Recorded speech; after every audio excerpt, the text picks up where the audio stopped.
Hello folks, I'm L.A. Little, and this is your daily TA wrap, where we take a look at these markets from a neoclassical perspective and ask ourselves what happened today and what does it tell us about tomorrow. I do the show 4 times a week, Monday through Thursday, live at 9 o'clock Eastern Time, here from the base of what has been a monsoon. Rocky Mountains. Hearts go out to the folks up in Boulder. They've really had a hard time. Actually, Lyons, a whole bunch of counties and cities across the state of Colorado where the rain deluge has produced some deaths, and it's always a tough thing. Of course, you have this all around the country. You're always attuned to it when it's near you.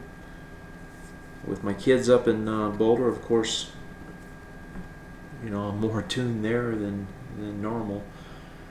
But my heart also goes out tonight to a dear friend. I mentioned him a couple weeks ago. He was battling cancer, and you know, it finally took him.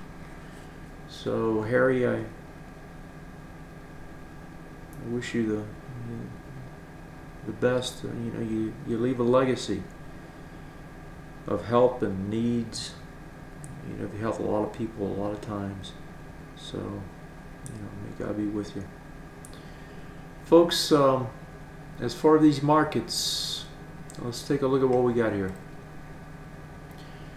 So we had the Dow down 25, almost 26, 15,305. S&P's 5 3/4 down 1683.5. The composite was down 937.16. The NDX, the NDX, $4.25 roughly, 4 1/4 lower, 3175.5. And the Russell, actually the Russell was the loser, the big loser today. He's almost 7 down, 1048.5. Gold was down huge today, like 35 bucks. You know, silver got slammed. Oil was around flat. Dollar stayed flat. Bonds were up, and they gave it all up at the end. And they're trading down a little bit tonight. If we go and look at the markets and we look at what's moving these markets, you know, what we're going to find here is 2-bar reversals in a bunch of cases. So let's take a look at what that means and what they look like to start with. So a 2-bar reversal is just, you know, it's an old concept. It's nothing new with respect to something I've introduced. It's been out there a long time.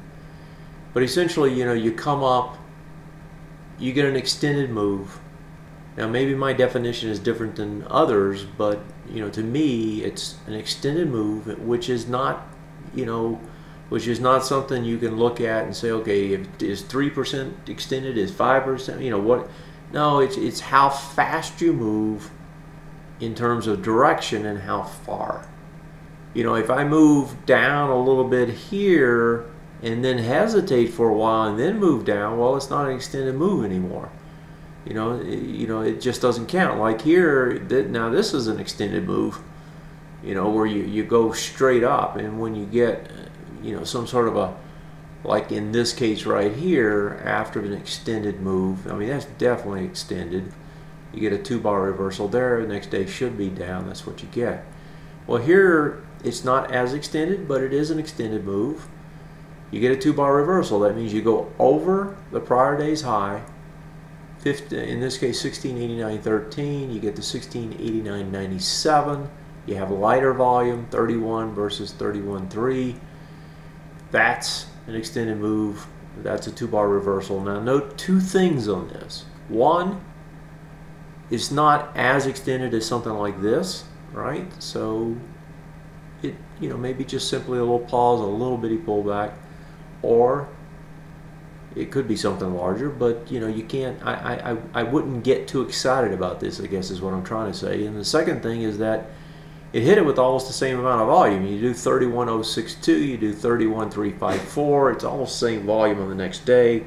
It's not as if the sellers just, you know, the buyers and sellers just took a vacation, about the same volume. But it is at resistance. It's after we've had a big push. I think you're going to see some sort of an attempt to pull back.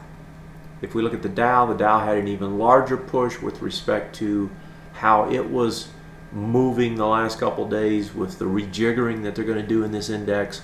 So the Dow definitely, the Dow's going to get some sort of a pullback probably. That's an extended move.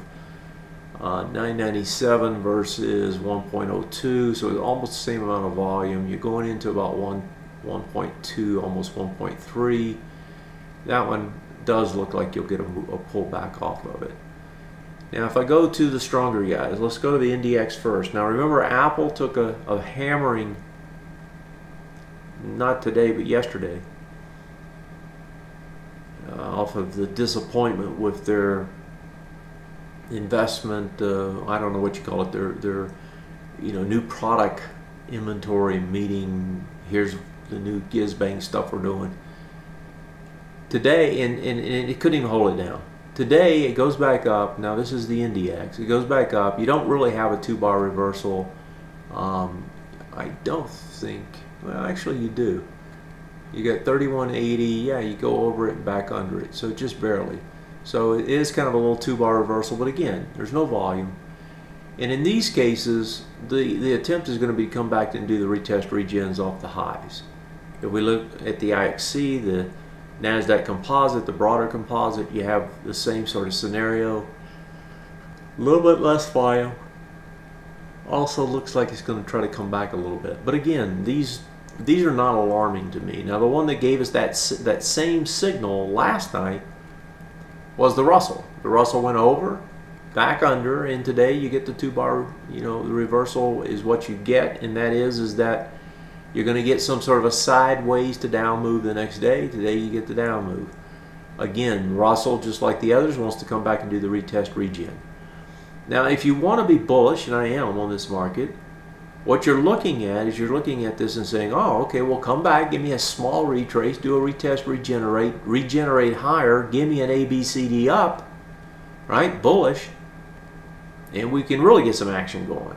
So, if you're bearish this market and you're looking at this, I'd be careful not to get sucked into something that may just turn around and reverse on you, because you've got retest regens all across all these indexes now, right? Remember, they all went over swing point highs. The stronger ones went over multiple swing point highs. The weaker ones, like the SPX, they just went over one so far. They're trying to get up to the rest of them.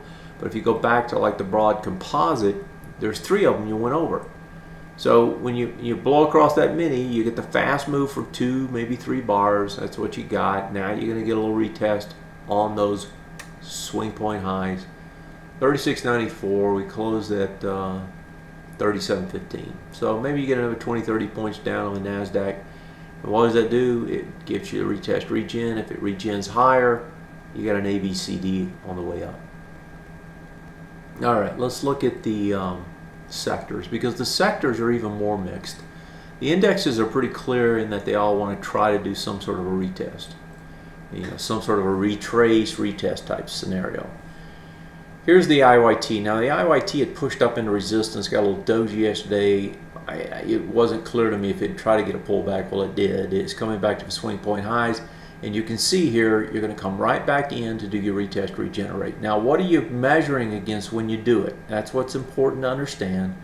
When you're coming back against swing point highs, you're measuring against the swing point high that you're coming into and what you broke out on. This breakout was on volume, right? What's got the highest volume across all of those? The breakout. So the breakout bar is the measurement bar. And in this case, as you come back into these swing point highs, you really need to see volume accelerate higher than that breakout bar, especially as you come into the top of these, because that's where that is. If you don't get that, right? If you don't get that kind of volume on the way back, it makes it hard to get underneath these things. I expect this one's going to try to get into the bottom of that bar, 1652 or 1673, and that's where your support zone is. SMHs. On the SMHs, you go over the top back underneath, and now this was trying to get to the top of the 39.72. It got to 39.66. Okay, so that's even better. So you've left the top up there, and you go up, nice big long move. Now you can do an over under. This one's going to get a little pullback just like the rest. It's got a swing point high it wants to come back and try to retest regen off of. So this one also looks like it wants to come back. Not far, but come back. Well, potentially not far. I mean, it may get a little farther than you think, but it's coming back into the swing point high. And the only reason I say that is that high is kind of broad, so it could retest quite a bit deeper. Highs on this one. Here's the XLB. Now remember, the XLB broke out. Today, gold got hammered, and this thing didn't even give up the gap. So your metals, you know, industrial metals weren't too bad today, but the precious metals definitely got hit. 41.68. This one's got 41.57. Come back with pretty good volume though, so that makes me think it will get back into these and retest and try to regenerate higher.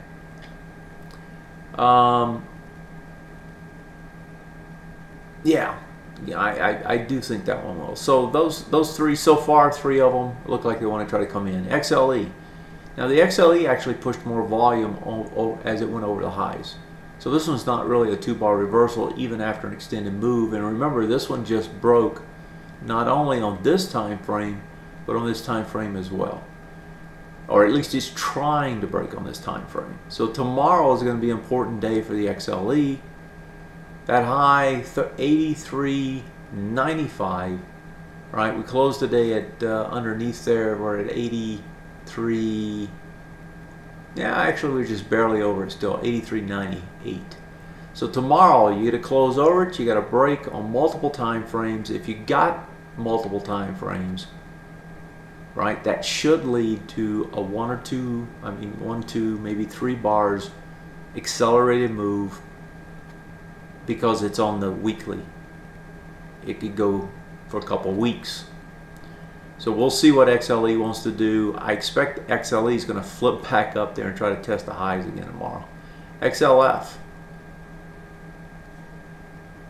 Okay, so the XLF, okay, so it's coming back into the gap. It's going to retest regen off that high. Did it do a 2-bar, 20, 30? Yeah, it did. And was the volume there? 32? No, it had higher volume. So that's mixed. So a little retrace potentially, but it may not even do it. You actually push with more volume today, you could go back up and test again tomorrow. XLF has just a huge amount of resistance on the way back, so it's going to be tough to get back up, but you know, it's doing what it needs to do. XLI, the industrials. Now the industrials had broken out 2 days prior, I think. Today they test the top, they have less volume. Okay, so they got their little 2-bar, 2 to 3 bars up. Now they're going to try to come back.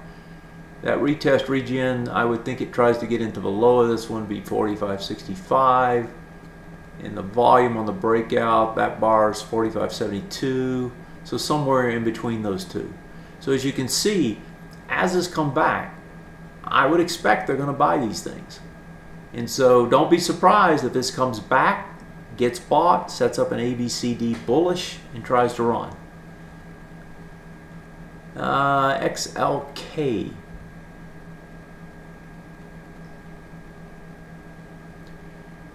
Okay, this one's just mixed. It's just hanging there. So there's really nothing there still. XLP. Okay, let me take a second and go back over here. I do not appreciate this ignorant person flipping stuff into my... Okay, let me hang on a second, folks. You know, one thing I don't like, I don't even advertise on my site. And when I get these people that want to, you know, push their messages into the site, forget it. You're not going to do it. I'll just ban you and you won't come back. Alright, so let's go again. I apologize, folks, but there's nothing that bothers me more than someone, you know, sending junk mails, you know, posting to a site where people are trying to do something. You know, I mean, folks, you know my site. There's no advertising on this site. I don't mess with that stuff. I want a clean site. I want the information out here.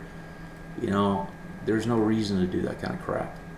XLP goes into resistance. And let me see, is that a 2-bar? 40.01, 40.39. No, it closed over it. So that's not even a 2-bar reversal. So you can see we're more mixed here than we are on the indexes. Let's see what the utilities did.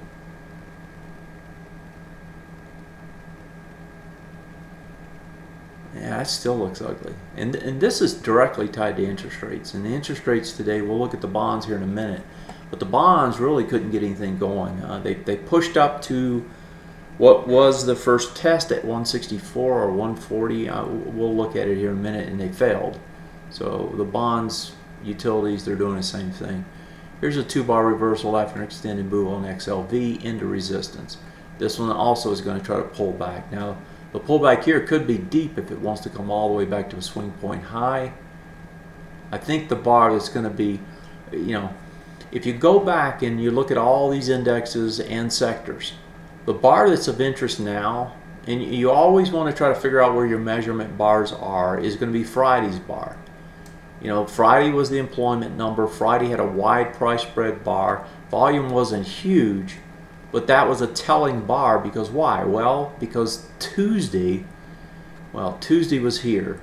Actually, I'll do this on the index itself, but this is the bar you want to watch, the September 6th bar. That's the bar that they'll probably have a hard time getting back into, because that was the bar where a lot of money got spent, and it got spent to the upside, and that's where people are going to try to buy it again. And let's look at the last one here, XLY.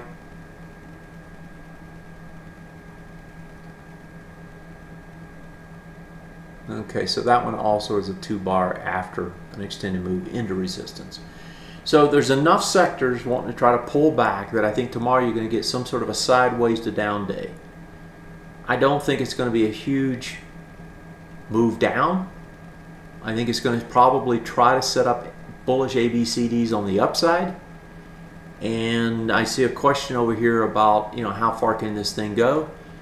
Well, if they set up the ABCDs up, they can go whatever that distance is. So before I pop into the aux markets, let me go back and talk about that Friday number, and let's see if we can answer this question at the same time.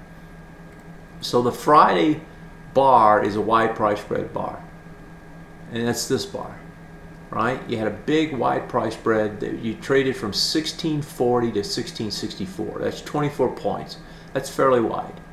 You know, I mean, you can look over here, you don't have a lot of these. That bar on the way back is going to be hard to get back into, and in most cases that bar lines up with swing point highs on sectors and a couple of the indexes. So I would think getting deeper than that bar is going to be hard. So 1664 on the backside, that swing point high, if you do a full retest regen, would be 1656. So how far can we pull back? We could pull back that far. Now if we pull back that far, right, then your ABCD, let's just take the worst case, which you know should be 1656. Your ABCD would go from 1627 to the high, which is 89, right? So that gives you 60 points roughly, 62. And if you come back to here, 62 on top of that would get you to 1718. So if you get a deeper retrace, the retest regen full on the SPX, that would take you up to about, if it flips there, right, and does an ABCD up, that would take you up to about 17, what did I say, 17, 18 or something. So that's about how far it could go, assuming that. Now, if it doesn't retrace that deep, and remember, when you come back within 6 bars of a break, of a swing point high, you can easily get down towards the bottom of it. In other words, do a full retest. And so, you know, we're going to probably come back within 6 bars. It looks like we're going to come back potentially tomorrow, and who knows about next week. And that would give you that retest. You know, I can look at that question from a different standpoint. The question was, you know, how far can this market go up after a retrace if we have Syria, we got debt ceiling, we got sequester, That was the question. Well, what if the Fed doesn't even taper next week? You know, you get your Fed meeting on Wednesday. What if they surprise everybody and don't even taper? I mean, right now we've more or less, this market's already priced in. It looks to me like it's priced in 10 to 15 billion taper. What if they don't even taper? You know, I don't know what the market would do with that. You know, what if they do taper in what is expected? Well, that takes the unknown out and actualizes it. That's probably bullish. A lot of it has to do with how you come into that meeting, because I think that's going to be the defining moment next week, is the Wednesday decision by the Fed. And if you come into that meeting running straight up, I think it makes it pretty hard to keep going. But if you come into that meeting on some sort of a small retrace sideways type, you could actually buy the news versus sell the news. And so, you know, I could see us getting to anywhere from 1720 to higher on the S&Ps, depending on how deep this retrace is. Okay, let's look at the ox markets real quick. It looks like I'm running slow here tonight. Sorry, my head's a little spinning from everything that's happened today. If we look at, let's take a couple things that really move. Gold. Okay, so gold comes back deep today, 35 bucks down.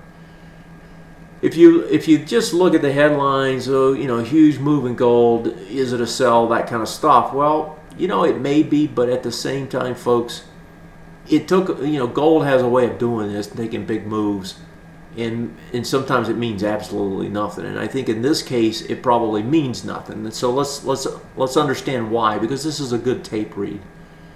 Your high here is 137.46. You got a swing point low here. You did a B point, a C point there, and then you did your full ABCD down. Now, from this measurement, which is 136.79, you get your B point here. You go back up, and now you've overextended to the downside. So your ABCD is over and done, and matter of fact, overdone. And gold does that. Precious metal tends to do that. Now, what did it also do? Did 13 million shares into 17. Now, it got under it, stayed under it, but it's coming into support. The support has 28 on it, on the bottom of it, right? The top of it is this bar, doesn't have that much. So you're coming back into an area, the bottom of this bar, the top of that bar, that has a lot of volume associated with it. You finish off an ABCD down, and your volume's not expanding as much. That's a recipe to see this thing flip right back around and head back the other way. So I would not be surprised to see gold find support here, turn around, and try to head back the other way. Silver shows the same story. Let me go find silver. Here's silver. And actually, it's actually a little bit more bullish in the silver case.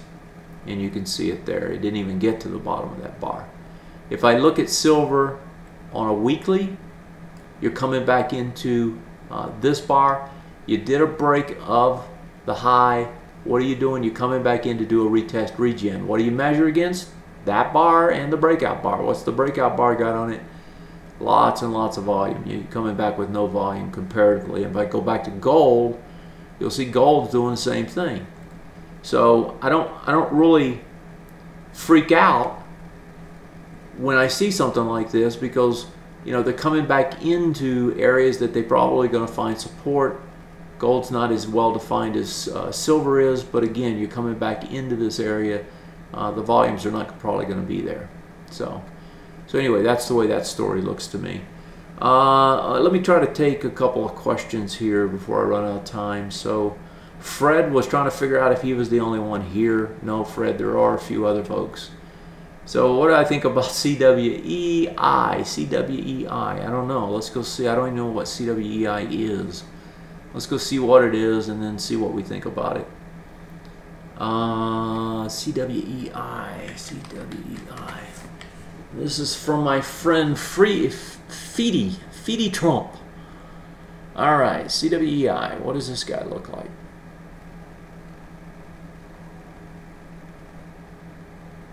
Clayton Williams Energy. Okay, so this is an oil play, I think. Let me see what it is right quick.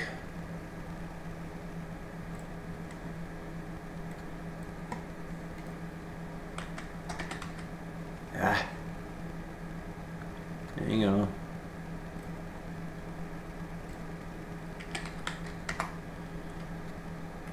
Okay, so bullish, bullish. All right. Independent oil and gas. They got no growth, no earnings showing. High short interest, not high, but reasonable. You got a 1.66 and a 4.29 if I look at the ATR. Okay. All right, so let's go back to the chart then. So CWEI, so you got this kind of rounding move that's taking place. Volume's really not much there. Let me look at it on a weekly. So Feedy, are you wanting to do something longer term or shorter term? What are you trying to do with this thing? I assume you want to buy it.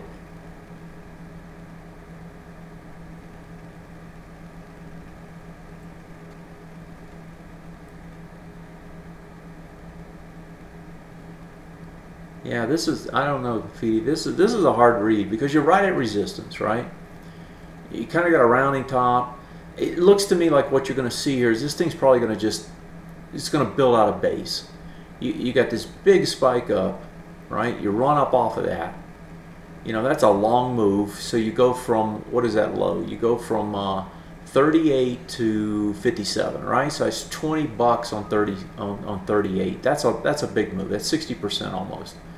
Now you're fading back in. You do about halfway down. Now this thing's going to just, I think this is a range trade probably for a while. So I just don't see anything that exciting here. And I say that because you're not seeing huge volumes come back into this, and you already made this big spike, so it's got to digest it. So it's going to go sideways for a while. ELGX is another one. So let's see what that one looks like. This is from Dave. Dave wants to see what ELGX looks like. And while it's coming up,